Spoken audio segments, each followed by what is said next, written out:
% है, गिलगित बल्तिस्तान में 67% है, केपी में 66% है और सबसे जो कम अमल दरामद जहाँ पे SOPs पे हुआ वो अनफॉर्चुनेटली सिंध है और ख़ुसूसन कराची है जहाँ पर SOPs फॉलो नहीं हुए। और ये जो कम अमल दरामद जहाँ पे SOPs पे हुआ वो अनफॉर्चुनेटली सिंध है और ख़ुसूसन कराची है जहाँ पर SOPs फॉलो नहीं हुए। और यही वजह है कि आज हम जब पंजाब और खैबर पख्तूनख्वा में थोड़ा इस्तेहकाम आता देख रहे हैं, कोविड केसेस की जो बढ़ने की रफ्तार है उसमें हम कमी देख रहे हैं, वहाँ पर कराची में ये सूरत हाल नहीं है।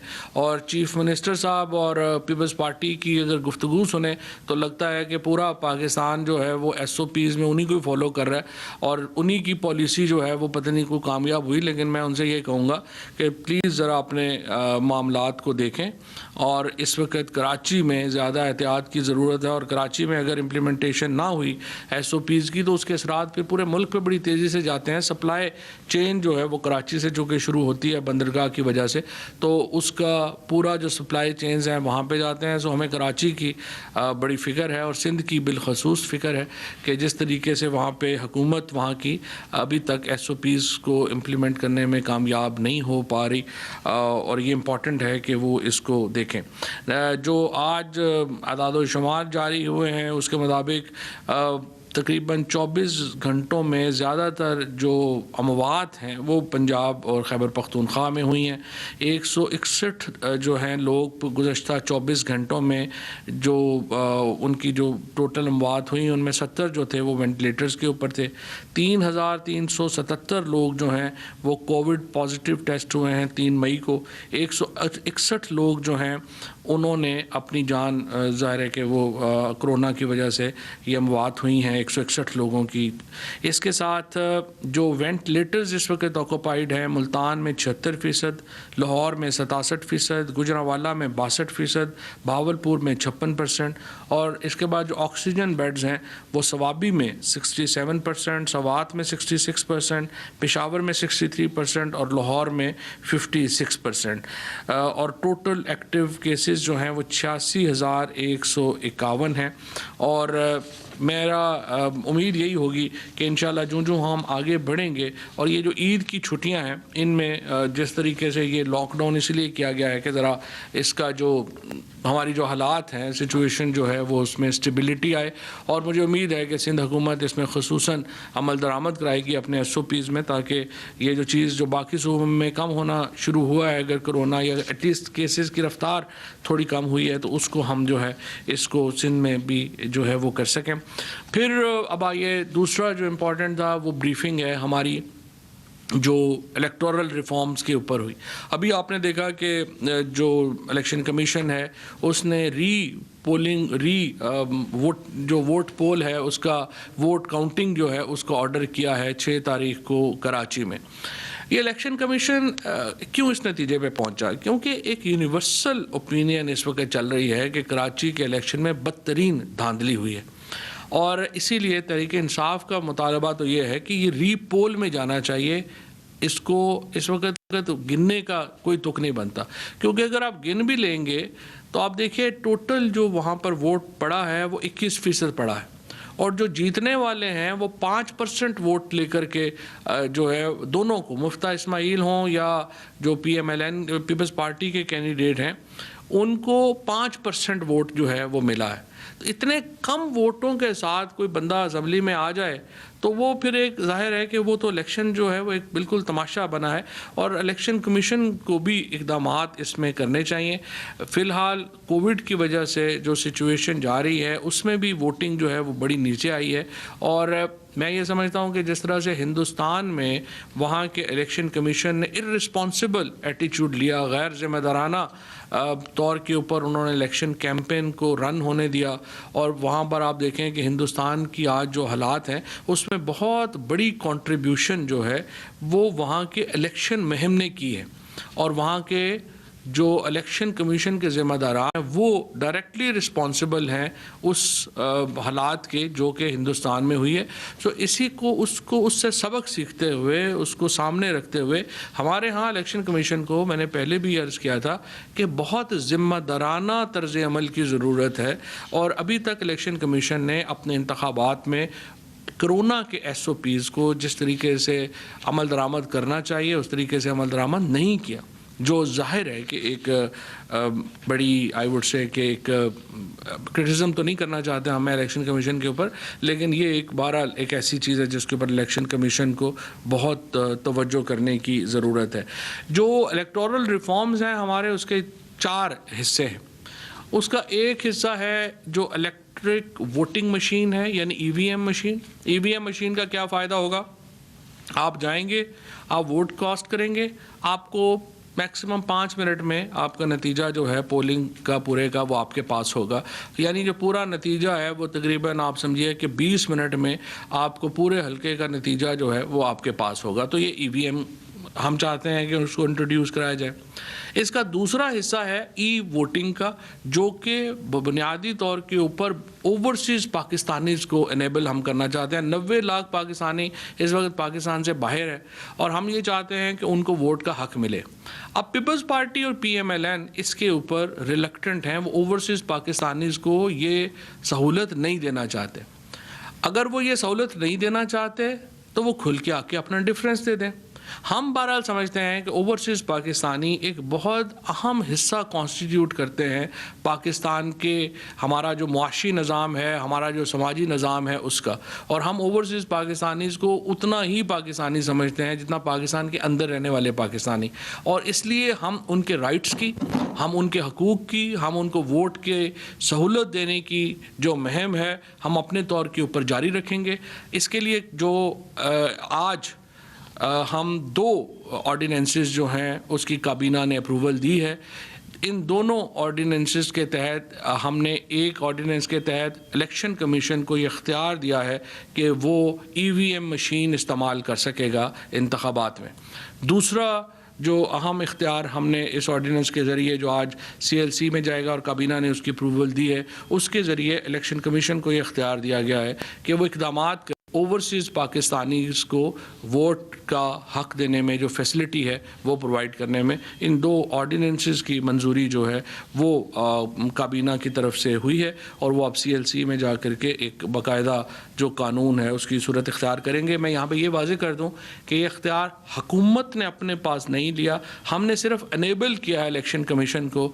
और मुझे उम्मीद है कि बिलावल साहब और शहबाज शरीफ सब खुश होंगे, क्योंकि दोनों ये मुतालबा कर रहे थे कि इलेक्शन कमीशन को एक्चुअली ये चीज़ें लीड करनी चाहिए। तो हमने इलेक्शन कमीशन को अनेबल कर दिया है कि वो इसको लीड करे। और मेरा सुबह मैं यही बात कह रहा था जो शहजाद अकबर साहब ने भी रेज़ की कि इस तरह से इस्लाहात जो करनी है तो फिर नैब की कानून के लिए इस्लाहात जो है वो हम नैब को दे देते हैं और जो बाकी इदारे हैं उनको भी कह देते हैं कि आप भी इस्लाहात अपनी अपनी खुद ही कर लें, क्योंकि शहबाज शरीफ साहब और बिलावल साहब के नज़दीक शायद parliament has ceased to exist और उनके नज़दीक जो बाकी इदारे हैं वो ही सारे काम उन्होंने ही आगे करने हैं। तो ऐसे हमारे ऊपर नाबालिग लीडरशिप मुसल्लत है जिनको ये भी नहीं पता कि पार्लियामान का एक मुल्क में क्या किरदार है, बाकी इदारों का क्या किरदार है। ये सुबह सो के उठते हैं, जो जहन में आती है कि आज हेडलाइन में इमरान खान ने क्या बात कही है, हमने उसके ख़िलाफ़ चलना है। ऐसे जो हैं ये मरियम और बिलावल जैसे जो नाबालिग लीडरशिप हमारे पे मुसल्लत हो गई है। लेकिन बहरहाल ये आखिरी 2-3 साल ही हैं इनके भी। जिस तरह से हमने देखा कि नवाज शरीफ और जरदारी साहब की सियासत अपनी हिचकोले लेती हुई गई है, ये भी PDM की सियासत तो ख़त्म हो गई है। अब नून लीग और पीपल्स पार्टी की सियासत के ख़ात्मे का वक्त है, वो भी मुझे लगता है कि अपने आखिरी ही जो है वो उसके ऊपर है, अपने ही आखिरी वक्त के ऊपर है। अच्छा, तो इसमें जो हिस्से हैं जैसे मैंने आपको अर्ज़ किया कि EVM एक हिस्सा है, वोटिंग दूसरा हिस्सा है, बायोमेट्रिक्स तीसरा हिस्सा है और फिर चौथा हिस्सा है लेजिस्लेशन करने का। जो लेजिस्लेशन का पार्ट है और EVM का पार्ट है वो मुकम्मल है।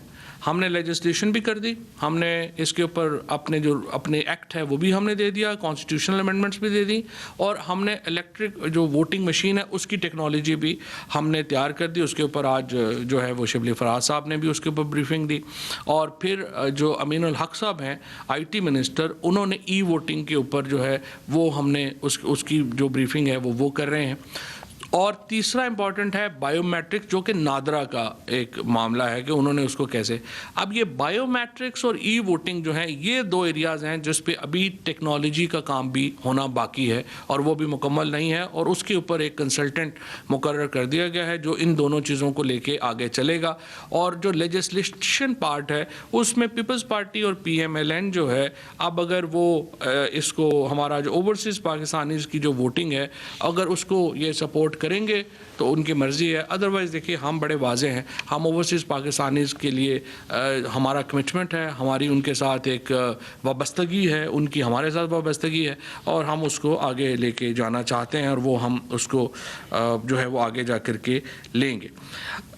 इसी हवाले से हमने इंसाफ की फरहमी के सिविल प्रोसीजर कोड में जो इस्लाहात की थी उनमें एक और बड़ी अहम तब्दीली आपको मालूम है कि सर्टिफिकेट लेने का जो तरीका है उसको बहुत सहल बना दिया गया।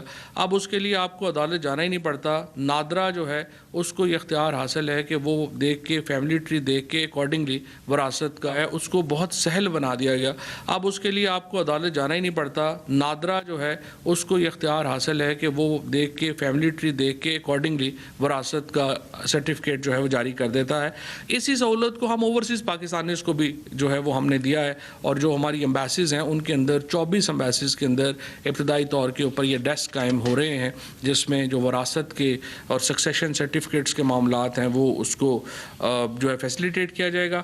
हुकूमत पंजाब का जो इस मामले में है, पंजाब में जो सिविल प्रोसीजर है हमारी रिफॉर्म्स थी, इस्लाहात थी, उनको अदालत ने टेक्निकल वजूहात की बिना पर सेट असाइड किया था। प्राइम मिनिस्टर साहब ने हदायत की है पंजाब हुकूमत को कि वो अपने जो प्रोसीजरल इश्यूज़ हैं उनको रिजॉल्व करें, उनको हल करें, और पंजाब में भी ये जो हमारे सिविल सर्विस ये जो हमारे सिविल केसेस के जो रिफॉर्म्स हैं उनको जो है वो वहाँ पर जो है वो जल्द अज जल्द लागू किया जाए। इसके साथ मैं आपको ये भी बता दूं कि ब्रिगेडियर अतीक अहमद साहब को हैवी इंडस्ट्रीज बोर्ड में बतौर मेंबर कंट्रोल तैनात किया गया है। NED यूनिवर्सिटी कराची और बहुत ज़बरदस्त यूनिवर्सिटी है, और मुझे बहुत मौका मिला उनके वाइस चांसलर साहब से इंटरेक्शन का, और I am one of the universities जिससे पाकिस्तान को बहुत उम्मीदें वाबस्ता हैं और होनी चाहिए, और उन्होंने माजी में भी बड़ा ज़बरदस्त काम जो है वो किया है। 1921 में ये NED यूनिवर्सिटी कराची बनी थी। अब उसके 100 साल मुकम्मल हो रहे हैं, तो उसको ट्रिब्यूट पेश करते हुए NED यूनिवर्सिटी को एक यादगारी सिक्के के इजरा की मंजूरी दी गई है, और मैं NED के तमाम फैकल्टी को, वाइस चांसलर को, स्टूडेंट्स को और जो साबिका स्टूडेंट्स हैं उन सबको मुबारकबाद देना चाहता हूँ कि आप लोगों ने कितना ज़बरदस्त इंस्टीट्यूशन बनाया, चलाया, और अब आगे भी हमें आपसे बहुत उम्मीदें हैं, और इंशाल्लाह पाकिस्तान की हायर एजुकेशन में एक रोल मॉडल इंस्टीट्यूशन है, और इंशाल्लाह आपको मज़ीद तरक्की के लिए मैं दुआगो हूँ। इसी तरीके से national policy for statement on follow the money की मंजूरी दी गई है। ये बेसिकली जो पैसे का सुराग लगाने का एक जो अमल है फैटफ के तहत, इसको जो है वो पहले तेज़ किया गया था कि ये जो पैसा जिसके ऊपर बहुत ही आपको पता है प्रॉब्लम होती है कि हमारा जो शहबाज शरीफ साहब हैं या ये जो बाकी जरदारी साहब के केसेस हैं, अचानक घर पे बैठे बैठे इनका पता चलता है कि वो 1000 रुपया 100 साल अपनी फैमिली जो है उनकी वो 1000 रुपया टैक्स दे रही थी। अचानक पता चलता है कि बिलियंस ऑफ डॉलर की प्रॉपर्टी जो है वो लंदन के फ़लानी जगहों पे या सरे महल उग गए हैं या फ्रांस में आ गए हैं। तो उसी को ही आगे बढ़ाते हुए ये लेजिस्लेशन की गई है कि फॉलो द मनी पॉलिसी जो है वो उसको अप्रूव किया गया है, और ज़्यादा इफेक्टिवली जो पैसा है उसको फॉलो किया जा सकेगा।